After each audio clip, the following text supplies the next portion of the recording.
أعوذ بالله من الشيطان الرجيم بسم الله الرحمن الرحيم۔ حضرت جابر رضی اللہ تعالیٰ عنہ فرماتے ہیں کہ میں نے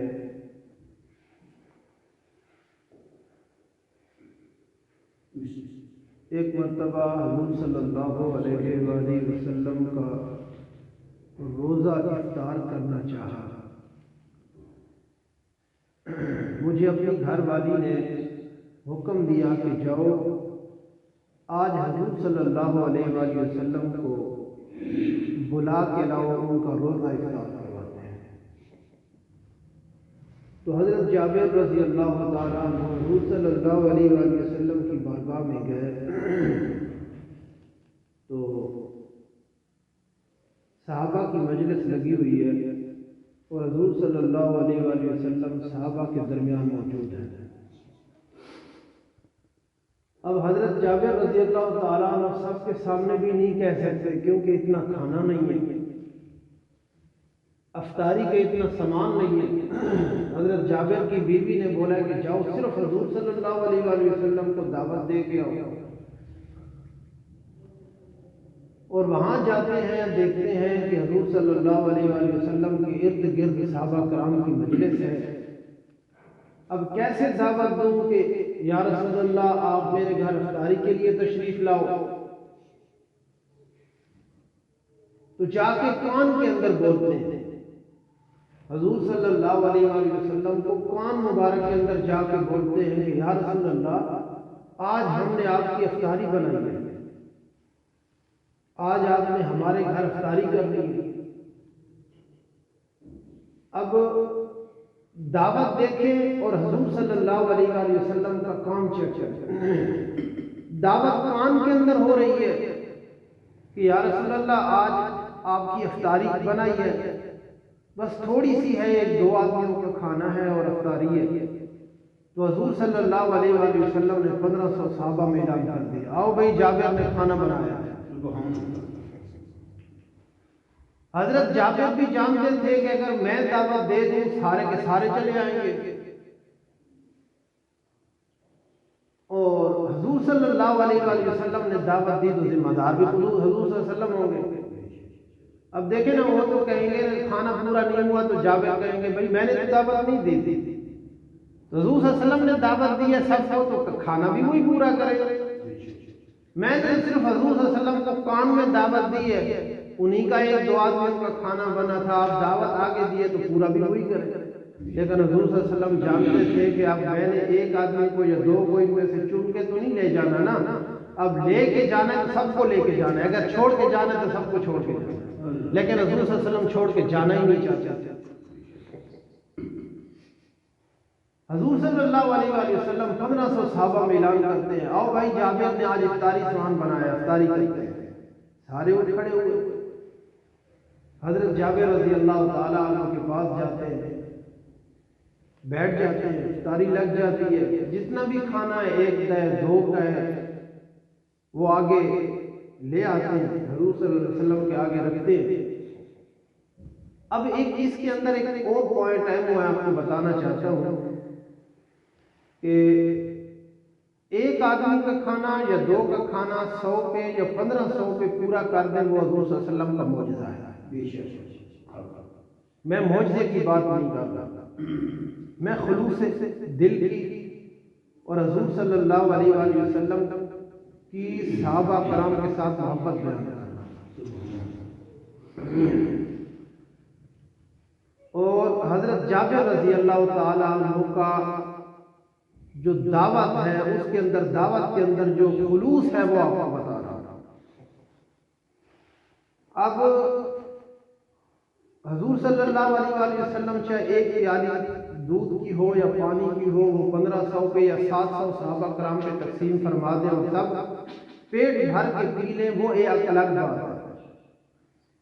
لیکن ایک دو کا کھانا حضور صلی اللہ علیہ وآلہ وسلم کو دعوت صرف اس کو دی، فقط حضور صلی اللہ علیہ وآلہ وسلم کو دعوت دی اور سب حضور صلی اللہ علیہ وسلم سب صحابہ کرام کو لے کے جائیں، یہ ایک سوچنے والی بات ہے۔ کھانا لگ گیا، افطاری کا سامان لگ گیا. ان میں سے ایک آدمی بولا فقال انی صائم، یا رسول اللہ میرا روزہ ہے. ٹھیک ہے، حضور صلی اللہ علیہ وسلم ان میں سے کوئی ایام بیض ہوں گے، جمعرات کا دن ہوگا، جمعے کا ہوگا. ایک تو حضور صلی اللہ علیہ وسلم یا ان میں سے کوئی پیر کا دن ہوگا جو حضور صلی اللہ علیہ وسلم اکثر روزہ رکھا کرتے تھے. حضور صلی اللہ علیہ وسلم نے فرمایا کس چیز کا روزہ؟ تمہارے بھائی نے دعوت بنائی ہے اور تم کہتے ہو میرا روزہ ہے. کیونکہ حضور صلی اللہ علیہ وسلم کا روزہ یا حضور صلی اللہ علیہ وسلم کی دعوت یہ ایک الگ بات ہے، لیکن تم سب کو لے کے آئے ہو اس دعوت کے اندر اور تم کہتے ہو میرا روزہ ہے. یہ کون سا روزہ ہوتا ہے؟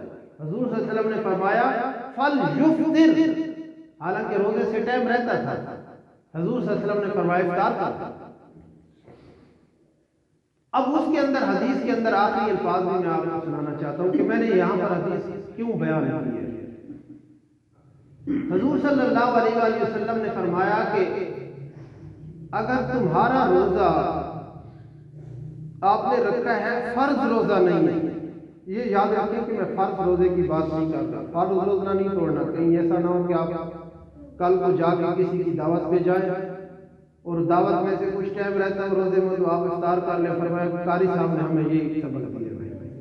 یہ صرف اس نفلی روزے کی بات ہے جو اور نفلی روزے کی اور حضور صلی اللہ علیہ وسلم کی مجلس میں بیٹھنا پھر اور ایک الگ بات ہے.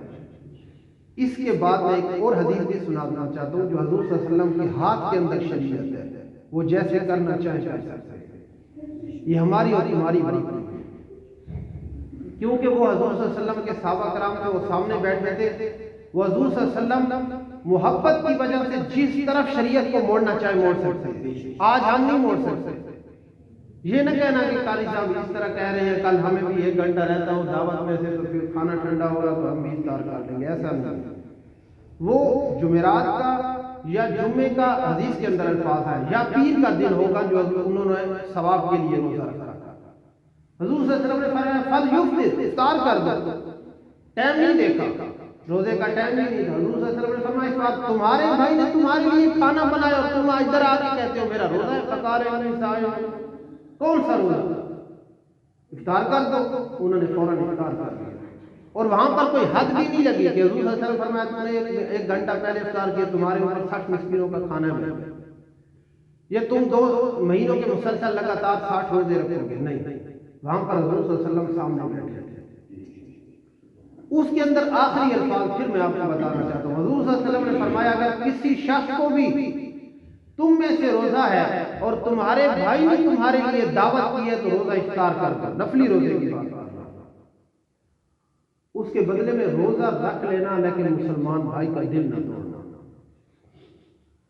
جابر نے کھانا بنایا اور تم کہہ رہے ہو میرا روزہ ہے، روزہ اگلے دن رکھ لینا لیکن آج جابر کا کھانا کھایا. تو حضور صلی اللہ علیہ وسلم نے وہاں پر ان کے سامنے انہیں روزہ افطار کر دیا. چاہے حضور صلی اللہ علیہ وسلم کو بھی روزہ تھا اور اس میں سے صحابہ کرام میں سے جن لوگوں نے کہا کہ فقال انی صائم، میرا روزہ ہے، انہوں نے روزہ بھی افطار کر دیا. اسی طرح ایک اور شخص مسجد نبوی ہے، حضور صلی اللہ علیہ وسلم صحابہ کرام کے درمیان موجود ہے. تو ایک شخص آتا ہے یا رسول اللہ میں نے روزہ توڑ دیا، اب کیا کریں گے؟ اب مجھ پہ جو حد لگتی ہے لگاؤ، کوئی گناہ ہوتا ہے میں اس کے لیے تیار ہوں یا رسول اللہ میں نے روزہ توڑ دیا. حضور صلی اللہ علیہ وسلم نے فرمایا 60 مسکینوں کو کھانا کھلاؤ. یا رسول اللہ اتنی طاقت نہیں ہے، غریب آدمی ہوں کیسے 60 مسکینوں کو کھانا کھلاؤ. اب دیکھیں میں وہ بات کر رہا ہوں جو پہلے کیا کہ شریعت جہاں پر موڑے حضور صلی اللہ علیہ وسلم موڑ سکتے ہیں. اگر اللہ تبارک و تعالیٰ کا حکم ہے یا ایھا الذین آمنوا کتب علیکم الصیام، دوسرے سپارے کا 76 رقم پڑھیں یا ایھا الذین آمنوا، اے ایمان والو تمہارے اوپر روزے فرض کر دیے. اللہ تعالیٰ کا حکم جاری ہو چکا ہے لیکن حضور صلی اللہ علیہ وسلم جہاں پر موڑنا چاہے موڑ سکتے ہے. قرآن مجید کا حکم اللہ تبارک و تعالیٰ نے حکم دیا. اب جو حکم اللہ تبارک و تعالیٰ کا ہے وہ مور لگ جاتا ہے، اس کو آپ تبدیل نہیں کر سکتے لیکن حضور صلی اللہ علیہ وسلم تبدیل کر سکتے ہیں. اب اس حدیث کا بتانا چاہتا ہوں کہ حضور صلی اللہ علیہ وسلم کیسے تبدیل کر سکتے ہیں. حضور صلی اللہ علیہ وآلہ وسلم کے پاس ایک شخص آیا، یا رسول اللہ روزہ میں نے توڑ دیا ہے۔ حضور صلی اللہ علیہ وسلم نے فرمایا 60 مسکینوں کو کھانا کھلاؤ۔ یا رسول اللہ غریب ہوں نہیں کھلا سکتا۔ فرمایا 2 مہینوں کے مسلسل روزے رکھو۔ یا رسول اللہ اتنی طاقت نہیں ہے، ایک ہی توڑ دیا، دو مہینے کے کیسے رکھو؟ ایک توڑ دیا، ایک نہیں پورا کر سکا، 2 مہینے کے روزے کیسے رکھو؟ حضور صلی اللہ علیہ وسلم نے فرمایا غلام آزاد کر دو۔ وہاں پر ایک غلام آزاد کرنے کی اس وقت وہ تھی جو کفارہ تھا مسکین اس کا روزہ توڑنے کا۔ حضور صلی اللہ علیہ وسلم نے فرمایا غلام آزاد کر دو۔ یا رسول اللہ اتنے پیسے نہیں ہے، کیسے غلام آزاد کرو؟ غریب آدمی اس وقت غلام رکھتے تھے اور اس کے بعد اس کو آزاد کر دیتے تھے، پیسوں پہ لیتے تھے، غلام کو آزاد کر دیتے تھے۔ یا رسول اللہ وہ بھی حضور صلی اللہ علیہ وسلم نے فرمایا کوئی تھوڑی سی جو کھجور لے کے آؤ، انہی صحابہ کرام پہ تقسیم کر دو، آپ کا روزہ کا کفارہ ہو جائے گا۔ یا رسول اللہ اتنی کھجور بھی لینے کی طاقت نہیں، اتنے پیسے بھی نہیں، 1 کلو بھی کھجور نہیں لے سکتے۔ حضور صلی اللہ علیہ وسلم نے فرمایا بیٹھ۔ تھوڑی دیر بعد حضور صلی اللہ علیہ وسلم بعض نصیحت کرتے کرتے، حدیث سناتے درس دیتے ایک شخص آیا، اس نے کھجور کی ٹوکری اٹھائی۔ حضور صلی اللہ علیہ وسلم نے فرمایا اس شخص کو دو اور یہ شخص تقسیم کر دے جس نے روزہ توڑا۔ غریب نہ میں الفاظ سوری حضور صلی اللہ علیہ وسلم نے فرمایا اس کو دو اور مدینے کے غریب لوگوں پہ تقسیم کر دو، جو غریب لوگ۔ اس شخص نے ٹوکری ہاتھ میں اٹھائی، یا رسول اللہ میں خود غریب۔ اب دیکھیں بات، اب شریعت جہاں پر حضور صلی اللہ علیہ وسلم پھیرنا چاہے پھیر رہے تھے، حالانکہ ہے روزے کا حکم پکا کہ جو ہاتھ توڑے گا یا 60 مسکینوں کو کھانا کھلائے گا یا غلام آزاد کرے گا، یہ 2 مہینے کو مسلسل روزے رکھے گا۔ حضور صلی اللہ علیہ وسلم اس کو دو اور جو غریب لوگ ہیں مدینے کے اندر غریب لوگوں کے اوپر جا کے تقسیم کرو، تمہارا روزہ پورا ہو جائے گا، مطلب کفارہ ادا ہو جائے گا۔ یا رسول اللہ میں خود غریب۔ حضور صلی اللہ علیہ وسلم نے فرمایا جاؤ اپنے بچوں کو کھلاؤ، تمہارا روزہ ہو۔ روزہ بھی توڑا، حضور صلی اللہ علیہ وسلم کی بارگاہ میں بھی آئے، مجھے کون سا گناہ لگتا ہے جو حد ہوتی ہے وہ جاری ہوتی ہے، مجھ پہ جاری کرے، میں اس کے لیے تیار ہوں۔ پھر اس کے لیے تیار نہیں ہوئے، پھر روزے بھی نہیں رکھے، 60 مسکینوں کو کھانا نہیں کھلایا، غلام بھی آزاد نہیں کیا، اتنی نہیں کیا کہ کھجور لے کر غریب لوگوں پہ تقسیم کرو۔ یا رسول اللہ میں خود غریب ہوں، جاؤ گھر میں لے جاؤ، بچوں کو کھلاؤ، تمہارے روزے کا کفارہ ہو جائے۔ آیا معاف کروانے تھا روزے کا کفارہ، لیکن وہ کھجور بھی خود گھر لے گئے۔